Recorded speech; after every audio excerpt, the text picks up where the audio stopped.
साबिक DGISI फैज़ हमीद को 14 साल कैद बमशक्कत सियासी सरगर्मियों में मुलव्विस होने, ऑफिशियल सीक्रेट एक्ट की खिलाफवर्जी, इख्तियारात और सरकारी वसाइल के गलत इस्तेमाल और अफराद को नुकसान पहुँचाने के इल्ज़ामात साबित।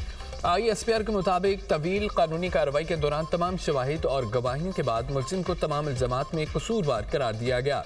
पाकिस्तान आर्मी एक्ट के तहत फैज़ हमीद के खिलाफ फील्ड जनरल कोर्ट मार्शल की कार्रवाई का अमल 15 माह तक जारी रहा। 12 अगस्त 2024 को शुरू होने वाली कार्रवाई में फैज़ हमीद पर 4 संगीन इल्ज़ामात की समाअत की गई।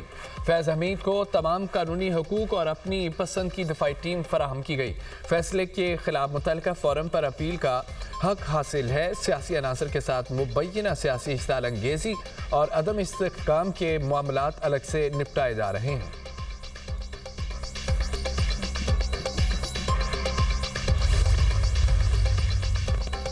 DGISPR ने 5 दिसंबर को प्रेस कॉन्फ्रेंस की। प्रेस कॉन्फ्रेंस 9 मई के वाक़यात में फैज़ हमीद और बानी PTI की गठजोड़ की निशानदेही करती है।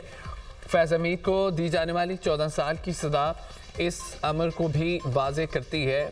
मामलात वादा मुआफ़ गवाही से आगे निकल चुके हैं। 9 मई उन दिनों अफराद के मुश्तरका मनसूबे का शख्साना था। ISPR की प्रेस रिलीज में अगरचा सियासी मिली भगत, सियासी इश्ताल अंगेजी और अदम इस्तेहकाम जैसे अल्फाज चुने गए, जिससे जाहिर होता है कि बानी PTI फौज को सियासत में घसीट रहा था। फैज़ हमीद को 15 माह के बाद सजा सुनाई गई। वज़ीर दिफा ख्वाजा आसिफ का एक्स पर पैगाम कहा कि फैज़ हमीद को आर्मी के कोर्ट ऑफ अपील में जाने का हक है। इसके बाद आर्मी चीफ के पास भी अपील का हक हासिल है। फौज के जुडिशल अमल के बाद फैज़ हमीद हाई कोर्ट जा सकते हैं। इंसाफ का तमाम अमल और इदारे फैज़ हमीद को मुयस्सर हैं। नवाज शरीफ को नाअहल करार देकर वज़ारत उज़्मा से हटाया गया। फैज़ हमीद और बाजवा का बानी PTI को इक़्तिदार में लाने का मनसूबा यहाँ ख़त्म न हुआ। बानी PTI को महफूज बनाने के लिए शरीफ ख़ानदान को ख़त्म करने का सिलसिला शुरू हुआ। इसके बाद पाकिस्तान की तबाही का आगाज़ हुआ। मुईशत, दिफा और कौमी शनाख्त सब ज़वाल पजीर हुए। 9 मई फैज़ हमीद और बानी PTI का मुश्तरका मनसूबा था।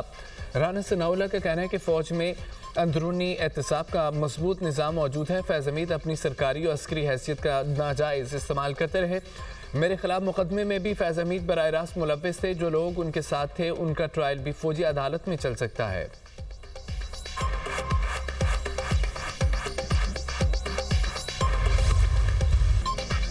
फैज़ हमीद का सियासत में अमल दखल साबित, तमाम इल्ज़ामात के मुर्तकब करार, कानून से कोई बालातर नहीं, सजा शफाफ ट्रायल के बाद हुई। वफाकी वज़ीर इत्तलात अता तारक की गुफ्तगू, कहा कि इनको दिफा का भरपूर मौका दिया गया। फौज के इदारे में अंदरूनी एहतसाब शफाफ तरीके से चलता है। ये मुख्तलिफ चीज़ों में PTI के एडवाइज़र थे। फैज़ हमीद ने रिटायरमेंट के बाद PTI के साथ मिलकर सियासी मुदाखलत की, अपनी पार्टी का गलत इस्तेमाल किया। केस में किसका क्या किरदार था वो सब सामने आ जाएगा। सेनेटर आबिद शेर अली का कहना है कि फैसला अहम इशारा है। मुस्तकबिल में ऐसी गैर आईनी सरगर्मियों को बर्दाश्त नहीं किया जाएगा। फैज़ हमीद ने अपने ओहदे के दौरान सियासी अमल में मुदाखलत, इंजीनियर्ड फैसले और बानी PTI की सियासी तक़वियत में मरकज़ी किरदार अदा किया। इससे मुल्की जमहूरियत और इदारों का तवाज़ुन बिगड़ा। ये एक तारीखी फ़ैसला ज़रूर है और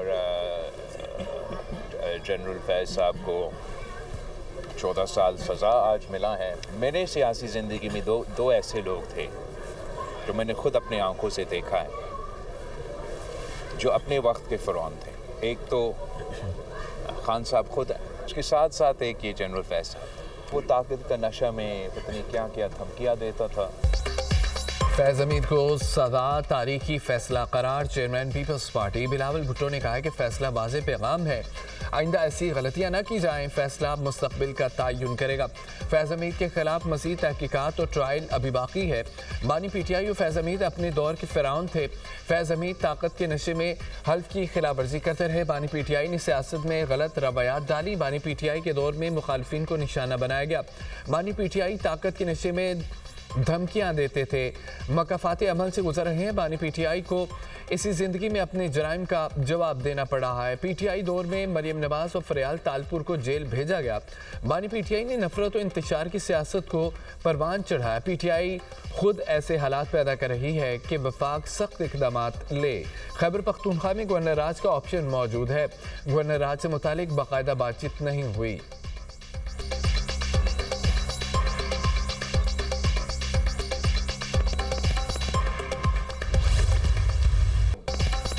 फैज़ हमीद बानी पीटीआई के खिलाफ वादा मुआफ गवाह बनेंगे। सेनेटर फैसल बावड़ा का दावा। प्रोग्राम दुनिया मेहर बुखारी के साथ में गुफ्तगू करते हुए कहा, बानी पीटीआई के खिलाफ फौजी अदालतों में मुकदमा चलना खारिज इम्कान नहीं है। फैज़ हमीद 9 मई के खिलाफ गवाही और सबूत देंगे और ये मुकदमा अब बानी पीटीआई की तरफ जाएगा। शवाहिद आ गए तो बानी ही पीटीआई के खिलाफ फौजी अदालतों में मुकदमा चल सकता है।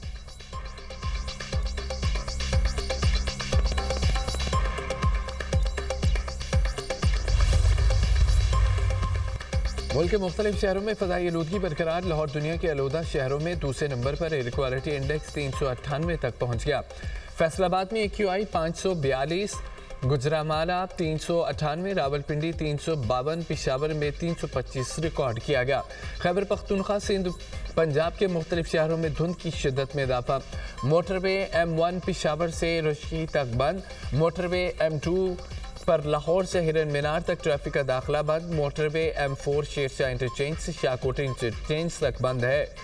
मोटरवे M5 पर मुल्तान से जाहिर पीर तक ट्रैफिक का दाखिला ममनू है।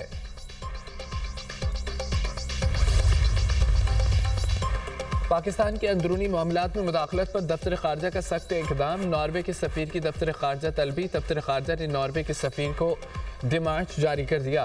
11 दिसंबर को नॉर्वे के सफ़ीर की सुप्रीम कोर्ट में ईमान मजारी केस की समाअत में शिरकत सफारती हद से तजावुज़ था। पाकिस्तान के अंदरूनी अदालती मामलात में बराह रास्त मुदाखलत भी थी। इक़दाम वियना कन्वेंशन 1961 के आर्टिकल 41 की खुली खिलाफवर्जी है। किसी भी मुल्क का सफ़ीर हसास और ज़ेर समाअत मुकदमे में मौजूद होकर अदालती अमल को मुतासिर करने या इस पर असरअंदाज होने का तासुर दे तो ये सफारती जिम्मेदारियों और बैनुल-अक़वामी कवानीन की संगीन खिलाफवर्जी तस्वर होती है। दफ्तर खारजा ने वाज़ेह किया है, पाकिस्तान अपने अंदरूनी मामलात में किसी भी किस्म की मुदाखलत बर्दाश्त नहीं करेगा। ये डिमार्च इस बात के सबूत है कि पाकिस्तान एक खुद मुख्तार रियासत है और आलमी सफारती उसूलों के मुताबिक अपनी खुद मुख्तारी का तहफ़्फ़ुज़ करना बखूबी जानता है। लंदन हाईकोर्ट ने आदिल लाजा को झूठा करार दे दिया। 50,000 पाउंड पर हरजाना और भारी कानूनी अखराजात अदा करने का हुक्म। ब्रिगेडियर रिटायर्ड आचर नसीर के हक में फैसला जारी। आदिल लाजा 2,60,000 पाउंड बतौर अबूरी अखराजात फौरी अदा करे। तमाम अदायगियाँ 22 दिसंबर 2025 तक करना लाजमी होगी। हुक्म न मानने पर तौहीन अदालत, जुर्माना और जेल होगी। आदिल लाजा 28 दिन तक फैसले का खुलासा तमाम प्लेटफॉर्म्स पर नुमाया जगह पर लगाने का पाबंद। फैसले के मुताबिक जून 2022 के तमाम इल्ज़ामात बेबुनियाद है, बिला सबूत और झूठ पर मबनी थे। पंजाब इलेक्शन, मुबैना मुलाकातों और रजीम चेंज से मुतालिक तमाम बयानिए झूठे थे। आदिल लाजा के इल्ज़ामात का मकसद किरदार कशी था, प्रोपेगेंडे का हकीकत से कोई ताल्लुक नहीं। फैसले का लिंक हर प्लेटफॉर्म पर वाज़ेह और नुमाया रहेगा। यूट्यूबर आदिल लाजा ने राशिद नसीर को बदनाम करने का इल्ज़ाम तस्लीम कर लिया। आदिल लाजा ने राशिद नसीर के खिलाफ लगाए इल्ज़ामात का कोई दिफा नहीं किया। लंदन हाईकोर्ट ने आदिल लाजा के लिए 2 वार्निंग्स भी जारी कर दी। लंदन हाईकोर्ट के जज ने फैसला जारी करते हुए कहा है कि आदिल लाजा ने अदालती अहकामात पर अमल न किया तो तौहीन अदालत तसव्वुर।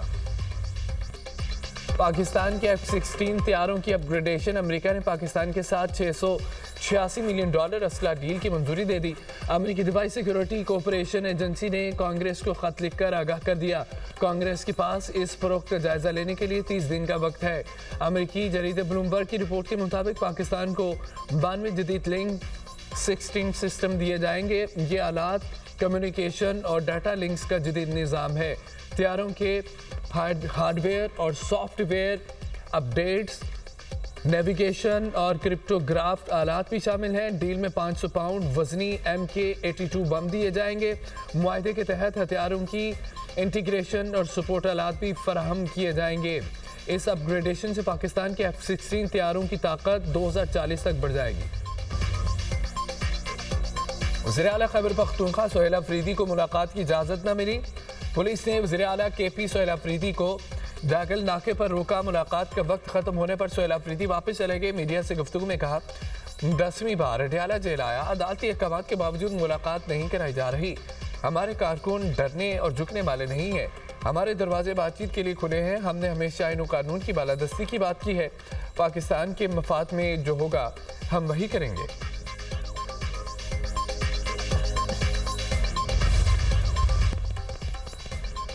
सुखेकी में अफसोसनाक ट्रैफिक हादसा, बारात की गाड़ी बस से टकरा गई, 2 अफराद जाम बहक 8 जख्मी हो गए। रेस्क्यू एहलकारों ने जाम बहक अफराद की लाशियों जख्मियों का अस्पताल मुंतकिल कर दिया। बारात नौशहरा फिरोज से सुखेकी आ रही थी।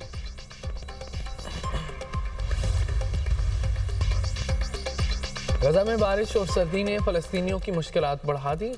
कैमा मुनज़्ज़म होने से बेघर खानदान की शेरख्वार बच्ची सर्दी से जाम बहक हो गई। शुमाली गजा में इसराइली हमले में एक खातून शहीद, मुतअद्दिद जख्मी हो गए। गजा में शुदा की मजमूई तादाद 70,373 तक पहुँच गई। 1,71,079 फलस्तीनी जख्मी हो चुके हैं।